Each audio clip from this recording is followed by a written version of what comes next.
Hey folks, what's up? This is Evan from Stock Music Musician, and today I want to tell you about the 10 types of bass lines you can use to make your songs sound amazing.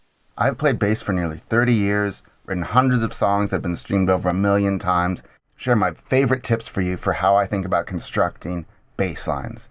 None of this really requires any advanced theory, but it does really help to know what chords you're playing. And that's really how I think about constructing bass lines, is around the chords they're going under. So just to do a real quick amount of theory, chords exist and the bass lines help support them and tell the story. And they kind of act as the connection between the drums and the melody. So it's your job when you write the bass lines to both add a rhythm and to connect the melody and the chords all together to create this great feeling. The biggest tip I'm going to tell you today, though, is that people do not dance to drums. They do not dance to guitar. It's actually the bass line that provides the tension and the rhythmic interest that makes us want to dance. So if you ever feel like your song doesn't make you want to dance, go look at what you can do to the bass line and consider some of these options for your bass. I'm going to show you 10 different frameworks you can use for creating bass lines, but I would strongly encourage you to mix them all up, right? These are 10 different things, but they really, at the next level, you start combining them together and you do maybe one chord using one framework and another chord using the next framework, or maybe verse 1 is more simplistic and the second verse is busier. But if you enjoy this, please be sure to give it a thumbs up. Leave a comment below if there's another type of bass line I left out. Maybe I'll make an advanced version of this video with 10 more bass lines. The first bass line I want to share with you is just basic root notes. This is really, you just take whatever the chord is and play that note. So if it's a C major, the note you would play would be C. I'm going to provide examples to you of all of these different techniques so you can apply them to your own music.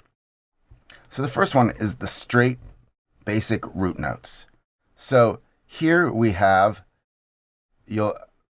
for all of these examples, we're going to use the same chord progression. It's kind of a simple blues type thing. And so we'll hear it now with straight bass notes, root notes, whole notes.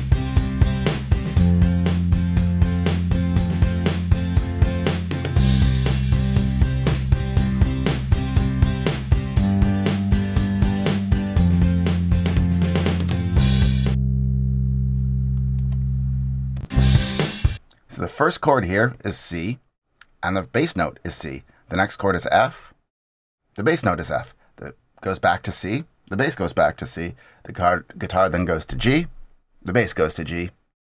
And then it goes back to F. The bass follows it. There's no rhythmic interest here.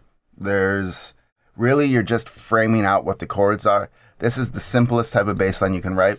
And honestly, it's fine for a lot of types of music, especially for like EDM. And a lot of the time what an 808 is going to be doing in hip hop is pretty similar to this. And also for like ballads and stuff, this is really, you can get a lot of distance with this. Now let's look at the second type of bass line, which is straight eighth notes. This is basically, you are still playing the root note, but you're playing it sort of in a driving, repetitive rhythm.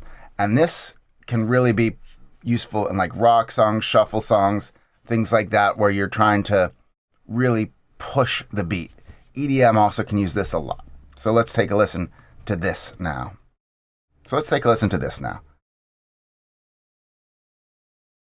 Here, just like the last example, all we're doing is playing the root notes, but it's the rhythm that matters here.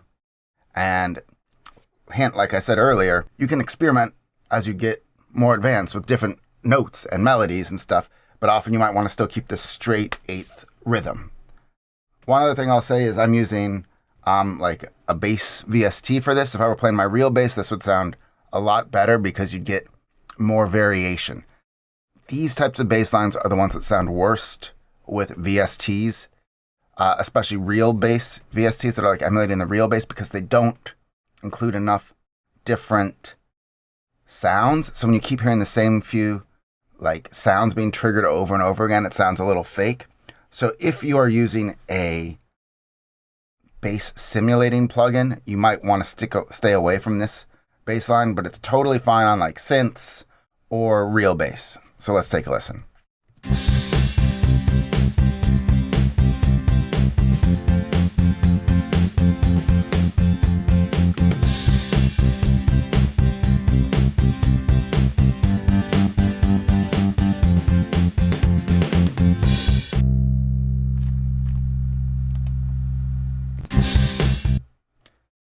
Another thing I'll note about the straight eighths, basically, really what this is about is just playing a consistent driving rhythm across your chords. It could be 16th notes, it could be quarter notes. It's basically just play it consistently and think about, driving the rhythm like a train. It doesn't matter what the subdivisions are, but keep it the same across the notes. Now let's look at the third approach to bass lines. This is syncopated root notes. So here, we're still going to be playing the root notes, but we're not going to be playing them in a straight driving pattern. Instead, we're going to kind of be coming in and out in ways that just add to the groove of the song. This is really where bass playing starts to be fun. This is where it starts to be really interesting. If you want more groove, if you're doing funk, soul, some rock, some hip hop, this is the type of bass line to go for. And here I'm emphasizing the syncopated part. You don't have to use root notes, but I'm just demonstrating it with root notes so that you can really see, as you start to build up your skills as a bass player, what's going on. You see here, just for simplicity, we're still doing root notes, but they're not really coming consistently now, the bass hits. We'll take a listen. Some are even a little early, some are late. They're not straight quarter notes, so let's listen.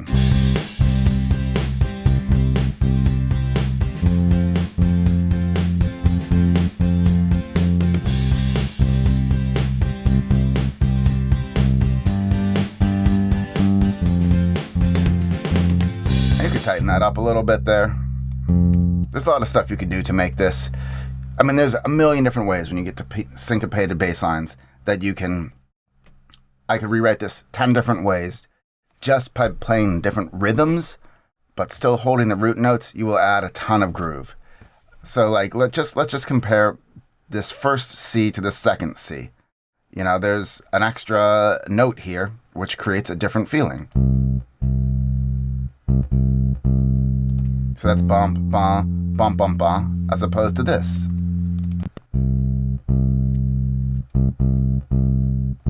So just by adding that extra hit at the end here, this one, you put more interest in what's coming later.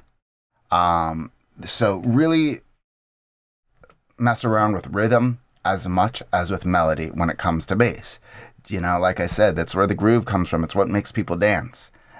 Your job is to connect the melody to the rhythm, which actually kind of brings us to the next technique for bass lines, which is basically adding connector notes to the bass lines that you're doing. So this is adding notes of the scale or perhaps in between one chord and the other to help connect and add groove in between them.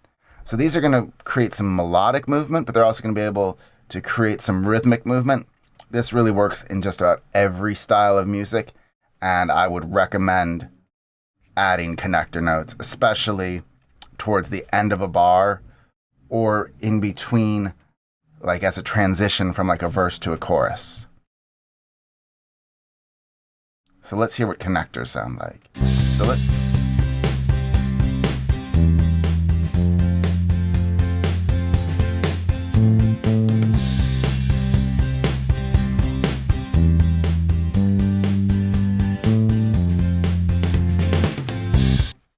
So there, the main thing you need to keep in mind with the connectors is that you always have to land on the root note every time the chord changes.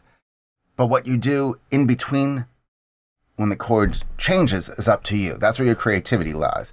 So, this is where the first C hits. So the first note on the bass is going to be a C.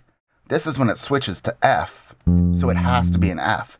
But in between here, really any of these parts, it can be other notes. So like even just to show you, it doesn't just have to be this last section here. And we're keeping it all in the scale.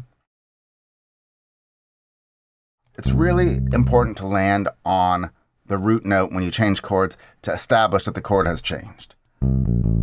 So let's just see what this sounds like.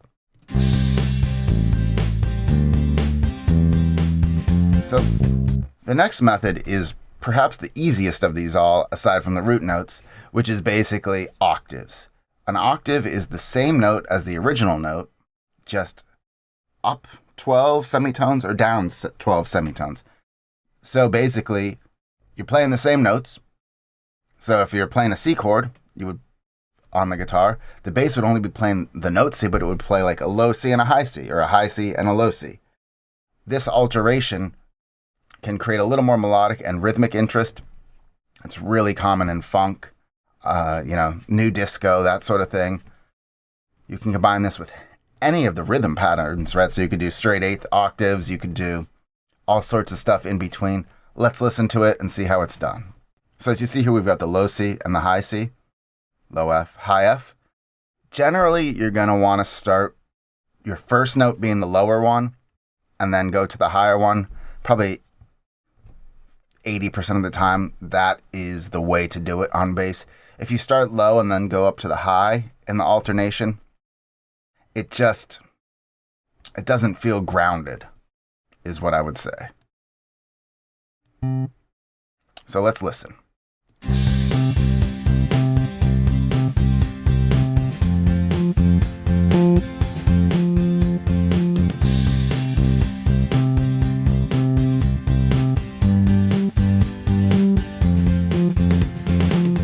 And you'll notice that I'm using a syncopated pattern here. So this is kind of, I wanted to show you that all these rhythmic things combine with all these sort of melodic things, and you can mix them up any way you want. So just to go back and show you another way that you could use the octave mode, here we've got the whole notes, right? So this is a really easy way to do it. Split a note in half and drag it up. You could even do it on multiple notes.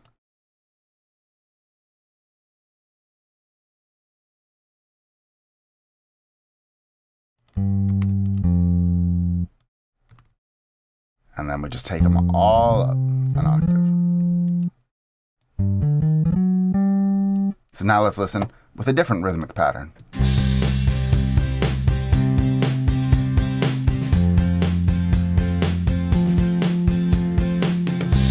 And then you could even be more interested in that, right? You could have it hit twice, which will sound just a little different.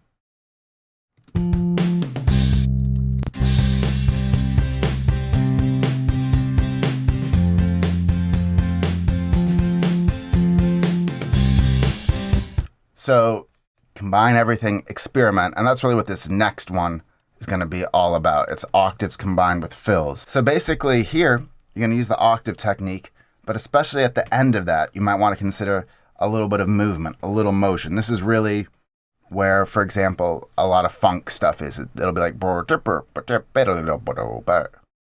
hope that explained it clearly. But if not, let's watch this example. So you can see that there's the octave pattern going on, but then we've also got sort of these walking fills between the notes to add interest. So let's listen to what this sounds like.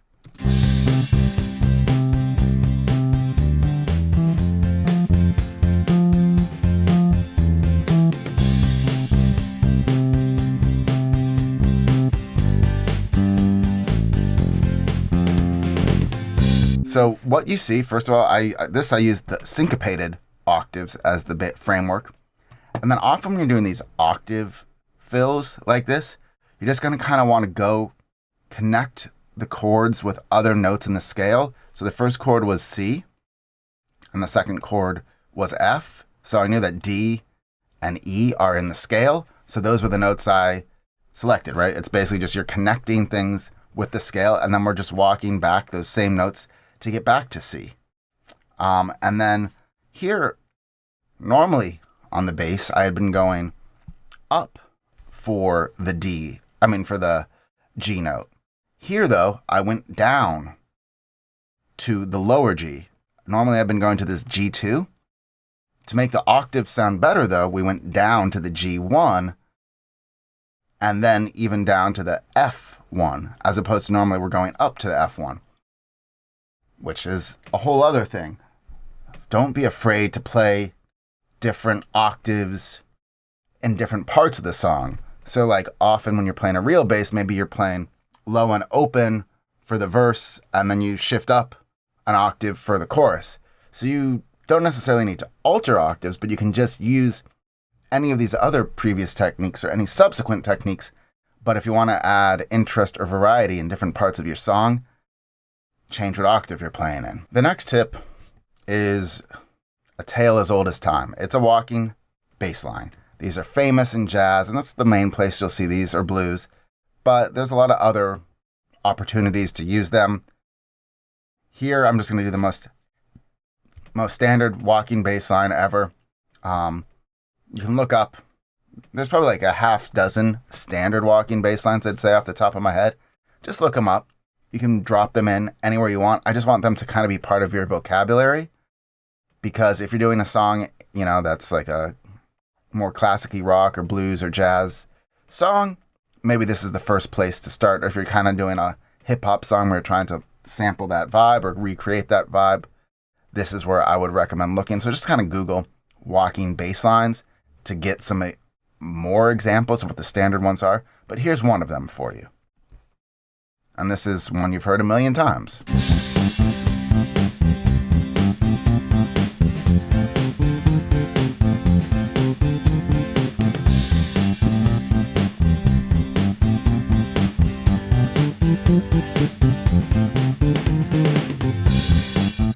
And then, so there's a little bit of a fill there at the end.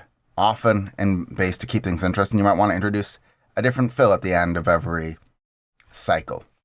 So with a walking bass line, essentially what you're doing is you're playing the same pattern for each chord change. So, it's like, it could be like 1, 3, 5,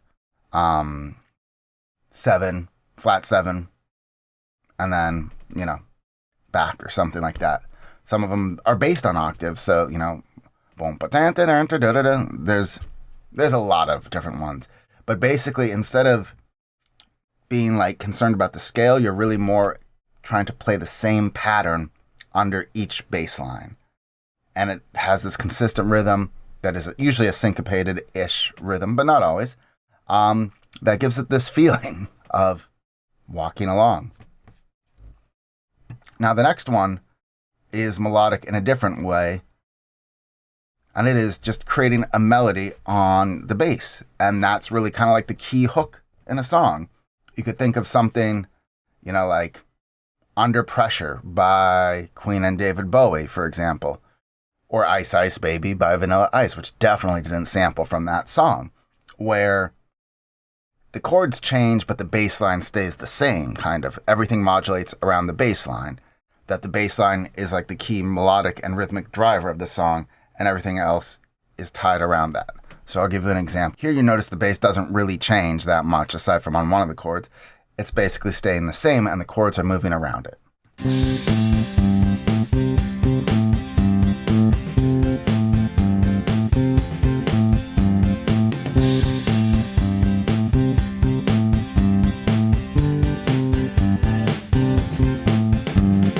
That's not the most catchy melody I've ever come up with in my life, but it demonstrates that it kind of demonstrates how you just play this melody over and over again, and everything builds up around it. Often I find some of my best songs are started with the bass melody. Obviously, this song was not started with the bass melody. This song is just kind of showing you some very basic chords and how you can come up with a bunch of different bass lines for it and add them to your repertoire. But if you ever find yourself creating a really catchy bass line, try to write a song around it. That's really the long and short of it. This technique is usually not one that you're going to want to back into, where you've got the chords already and you're like, all right, now I'm going to create a catchy bass line around it. That usually doesn't work. This is more when you come up with a bass line first and then you try and build a song around it. The next technique is called using fifths. So we've talked about chords. Chords are made up of at least 3 notes. In the case of a C major, the first note would be a C, which is the 1 or the root. then it would be an E, which is the major third, and then it would be the G, which is the fifth. Or if you're familiar with power chords, if that's the way you think of things, it's the higher chord that you're playing on guitar, the fifth. So on bass, a lot of times, especially rock, punk, pop, it is the 1 and the 5. So you play the root note, or the 1, and then you play the fifth above it, or below it. So that's going to be 9 and 10 there, is where you place the fifth is really important, if you're playing it an octave up or an octave down. So let's listen to what fifths sound like when we start adding that to our vocabulary. So here, you see we've got the roots still, but then they go up to the fifths in sort of a syncopated way. And sometimes we even go root fifth, root fifth. That's mostly what we're doing. So let's listen.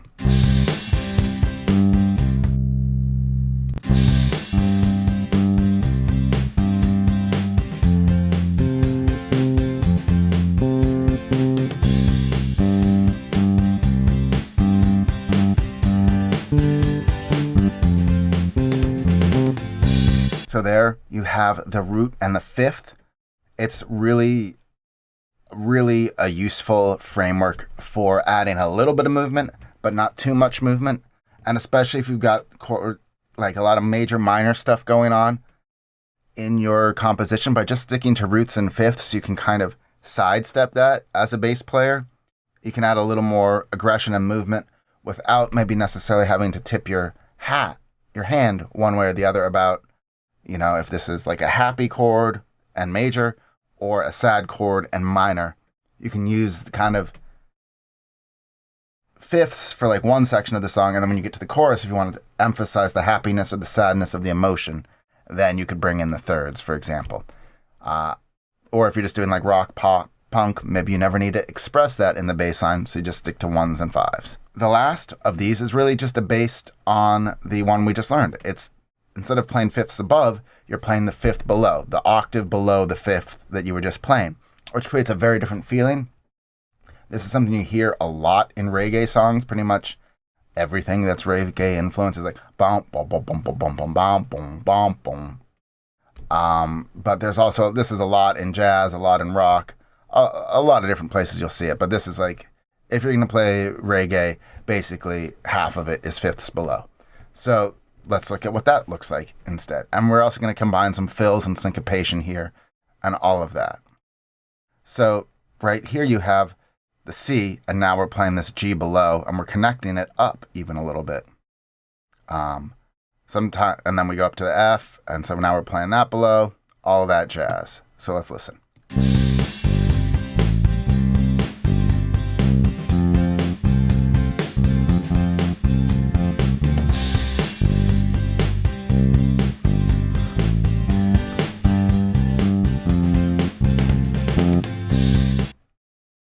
So there you have it, 10 types of bass lines. You can use these on all your tracks going forward as a starting place for creating bass lines if you ever get frustrated. Pick 1 or 2 of these and focus on them, but don't be afraid to combine them in cool ways, because you will get the best results if you are mixing up fills, rhythmic variations, melodic variations, moving up and down in your octaves. That's really where the juiciness is, but these are the building blocks. And then once you get better, you can start combining them in really cool ways. I hope this was helpful. If there's other types of bass lines that you like to use, please leave them in the comments below, and maybe I'll make a follow-up video on them. Also, what I really wanted to show is that you can do the same chord progression, same drums, 10 different bass lines, 10 different feels. So now what I'm going to do is just play the whole thing from scratch, and you'll see how it evolves and how you approach the bass radically can alter the feeling of the song, even if the rest of the loop is the same. So let's listen, and don't forget to hit that like button and check out this next video, because I think it's right up your alley.